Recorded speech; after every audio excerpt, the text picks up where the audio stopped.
Welcome to This Explainer. Today, we're diving into a really fascinating shift. We're talking about going from the days of sitting cross-legged in front of PBS all the way to an era where your child's iPad might literally be legally required to forget their face. We're going to pull back the curtain and look at exactly how developers and mobile apps are legally required to ensure children's privacy today. It's a massive shift in the tech world, and honestly, the technical back end of how apps keep kids safe is incredibly interesting. Okay, let's take a quick look at our roadmap. We're going to breeze through the kids' digital media landscape and managing screen time before diving deep into our main focus today, the 2026 COPPA privacy rules, defining children's personal info and the invisible code that apps use to ensure privacy. All right, Section 1, Kids' Digital Media Landscape, the evolution of trusted children's media. To really understand today's complex digital ecosystem, we have to look back, right? Because it didn't just happen overnight. It was this deliberate evolution of trust. It started way back in August 1993, with PBS launching the PTV network block for early educational programming. By 1999, that morphed into PBS Kids. But the real game changer happened in 2017, when PBS Kids adapted to the internet age and revived as a 24/7 digital streaming service. And that streaming revolution brings us to today. The landscape is incredibly fragmented now. Kids are flocking to YouTube for super targeted niche content. You've got toddlers locked into the repetitive 3D nursery rhymes of CoComelon. Then you have SciShow kids breaking down primary school science, Art for Kids Hub doing step-by-step drawing, Blippi doing real-world adventures, and Khan Academy kids offering strict curriculum-aligned learning. It's just this endless, almost overwhelming buffet of on-demand content. Moving on to Section 2, Managing the Screen Time, Balancing Digital Habits with Analog Play. With all that high-quality content literally at their fingertips, you gotta wonder, how much time are kids actually spending in front of screens? Well, the World Health Organization is very clear here. They advise a maximum of just 1 hour of daily screen time for children aged 2 to 5. And for kids under 2, 0 hours. The only exception they make is for interactive video calls with family. The core philosophy here is really fascinating.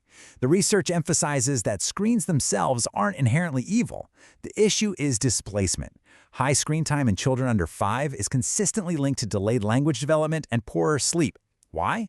Because sitting passively in front of a tablet actively displaces the things a child actually needs for their brain to develop, like physical play, social interaction, and creative exploration.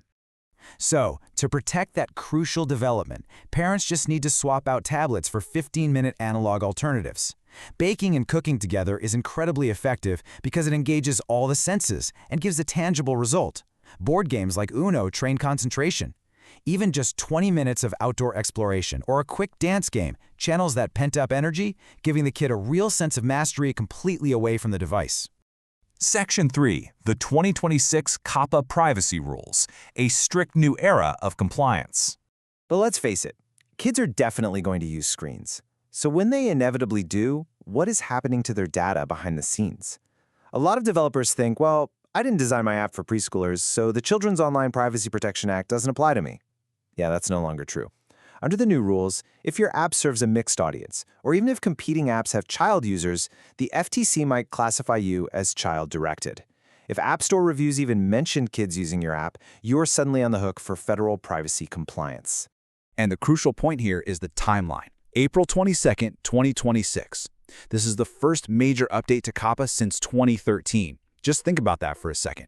In 2013, we didn't have TikTok, AR face filters, or voice assistants in every pocket. The internet drastically changed, and now the rules have caught up. This isn't just a proposal. It is a hard, unforgiving deadline for developers to completely overhaul how mobile apps ensure privacy.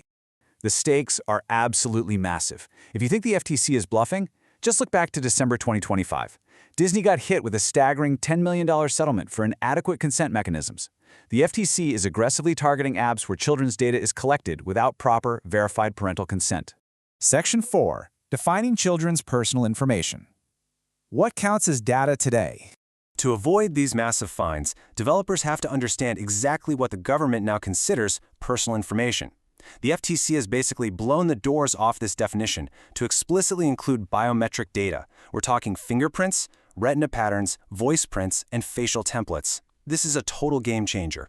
It means if your app uses fun AR face filters, voice commands, or even fingerprint login, and kids under 13 might use it. You're collecting heavily regulated data. You legally cannot collect this without verified parental consent beforehand. On top of that, the way apps actually gather that consent has changed entirely. The old days of mindlessly checking a single I agree box that covers everything from playing a game to selling your data, completely dead. Under the 2026 rules, parents must have separate, distinct opt-in options. They need to be able to consent to the core app service while distinctly saying no thanks to targeted advertising and third-party data sharing. It's a massive structural change for mobile interfaces. Which brings us to Section 5. How apps ensure privacy. The technical backend of compliance. So, knowing all these strict rules, how do apps physically ensure privacy on the back end? It really comes down to SDK, or Software Development Kit liability. Traditional analytics tools that developers plug in, like Firebase or Mixpanel, automatically collect device IDs and log IP addresses by default. Under the new rules, those are personal information. So just installing a standard analytics tracker instantly creates a COPPA violation if a child opens the app. But privacy-first tools like Respectlytics deliberately discard that data immediately. So developers basically have two paths to ensure privacy. Path 1 is the hard road. Audit every single data point, build complex separate opt-in flows, and meticulously document when you delete data. Path 2 is the elegant technical solution, data minimization. You just swap your back-end tools for privacy-first SDKs that collect zero personal info in the first place. Here's the real aha moment. If you don't collect it, you don't have to protect it, and you don't need consent for it. But for developers taking that first path, here's your immediate checklist. First, audit every SDK in your code for IDs, IPs, or biometrics. Second, completely separate your consent UI so parents can opt out of ads while letting kids play. And third, implement an automated data retention policy. You can't hold on to a kid's data forever anymore. You absolutely must have strict deletion timelines written directly into your code. And you've got to act fast because compliance doesn't stop in April. There's a whole wave of legislation right behind it. We're looking at COPPA 2.0, which extends these protections to teens under 17.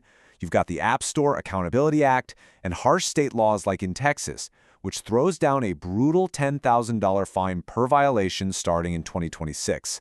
The privacy net is getting much, much wider. Ultimately, what you should take away from this explainer is that privacy by design isn't just some legal chore to check off before an April deadline. It's a fundamental shift in software engineering. As laws expand to cover more ages and more data types, developers have to ask themselves, is your digital foundation truly built to protect our most vulnerable users? Thanks for joining me on this deep dive, and keep an eye on how these invisible technical systems continue to shape the media we use every single day.